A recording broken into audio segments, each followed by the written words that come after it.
Morning folks, 21st Century Caveman here. Hope everybody's well, hope everybody's happy. So this is one of my impromptu videos this morning on my way to work, and it's a video response to a video posted by Patrick of Bish, Bash, Bosh.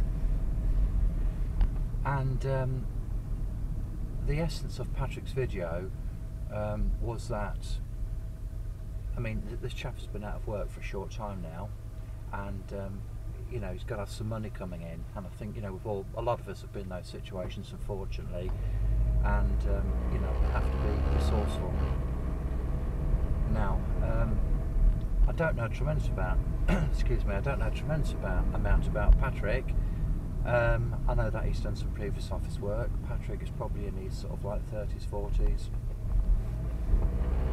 And it's clear to me from looking at his videos that he's trying to make some big changes in his life, and the main one being he wants to change his career. And you know, when you get at any point in your life, really, that can be very difficult, it can be very stressful, it can be very challenging. Patrick's in a fortunate situation whereby he lives with his parents, and you know, his outgoings are minimal, so that's a good base to start from. Okay. But I'm becoming a little bit concerned, if I'm entirely honest, Patrick. And you know, I would stress the fact that you know, you seem like a really nice guy, and you know, you're very enthusiastic. You want to get into plastering, and you know, it takes balls to do what you're doing, basically. And excuse me for using that phraseology. I don't mean to offend anybody, and I hope I haven't. And the reason I'm becoming a little bit concerned, Patrick, and I mean this in the nicest possible way, is because obviously the pressures financially are getting to the stage whereby it seems to me that it's forcing your hand to perhaps do something which initially you were going to put off and do at a later time. I mean, I do recall that you were hoping to do some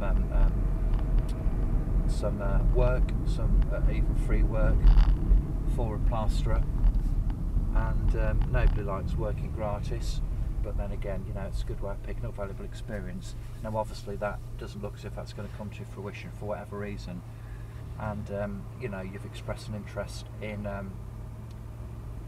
doing some handyman type jobs and obviously some small plastering jobs, and you know, I think that's a possible start. But I'm going to be completely honest with you, Patrick. I mean, I don't know what your other handyman skills are like, but the basis from which I would start is, what is a handyman? A handyman, to my mind, is somebody who is pretty multi-skilled and can turn their hand to pretty much anything, but they can turn out a good quality job.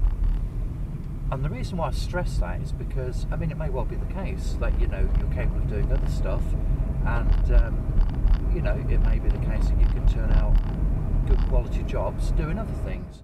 But the reason I'm actually banging on about this is the fact that even if you place a small ad, you know, your local newspaper or online, wherever, whatever medium you decide to use, even if you, I mean, for a start, you're not going to stress that you're not a professional.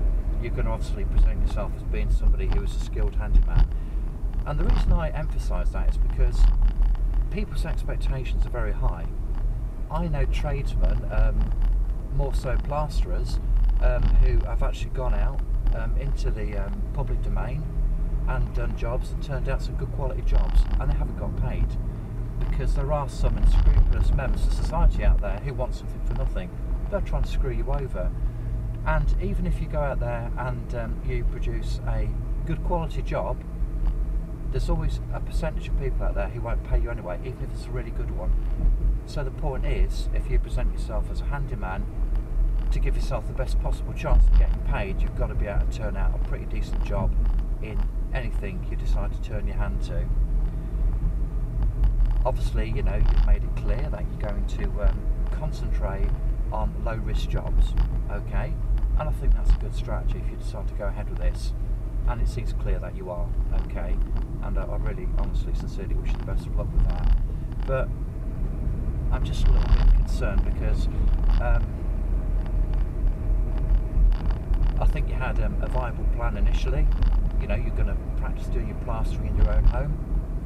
You've had a little bit of experience working for a plasterer. I think it's was it the Polish guy?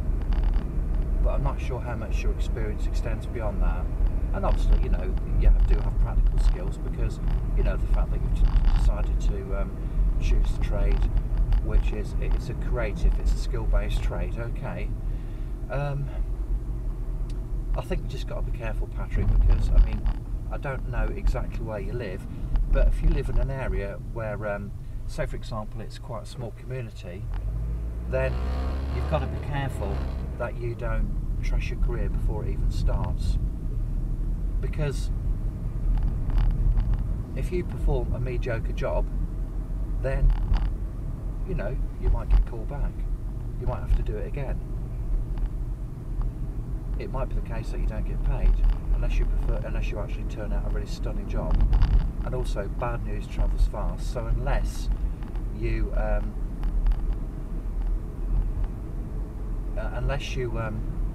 just commit yourself to doing the smaller, easier jobs, which a lot of people can do anyway, and are prepared to try and save a bit of cash by bodging themselves, then you've also got to do a little bit of marketing, decide how much work is out there. Going to the plastering, Patrick, please don't take this the wrong way, mate, but on the plastering side, I just don't think it's there yet, if I'm being perfectly honest with you, mate. I've been plastering on and off now for about 8 years, and I can turn out a decent job, and I think I can get paid for it. I just don't think, with the greatest of respect, Patrick, that your plastering work is up to it. And as I say, please forgive me for being so honest, but I've got to be honest with you. And, you know, if I was a punter, if I was a member of the public, and you came around to do plastering in my house, I would expect a higher standard. I'm sorry to have to say, but I've got to be honest with you, okay? And I wouldn't pay for the work. Anyway, look, Patrick, I mean, I know this probably isn't what you want to hear, and I hope that my entirely honest comments don't cause any offence. That's certainly not my intention, mate. And I know they may conflict with other advice you've received, but obviously, you know, you're the one who's actually going to make the decision, and it sounds as if you've already made that decision. And you know, all I can say is the fact that you know, do what you're doing. Seek information, feedback from sources which you trust, from sources which you respect, from people who appear to be honourable and have integrity, and then ultimately all you can do, or can be expected to do, is to take back that information, weigh it up, and decide what you're going to do. Now, I know you're going to go ahead and do it anyway, mate. And you know, I wish you the very best of luck. Good luck, buddy, and take care. All the best, Patrick.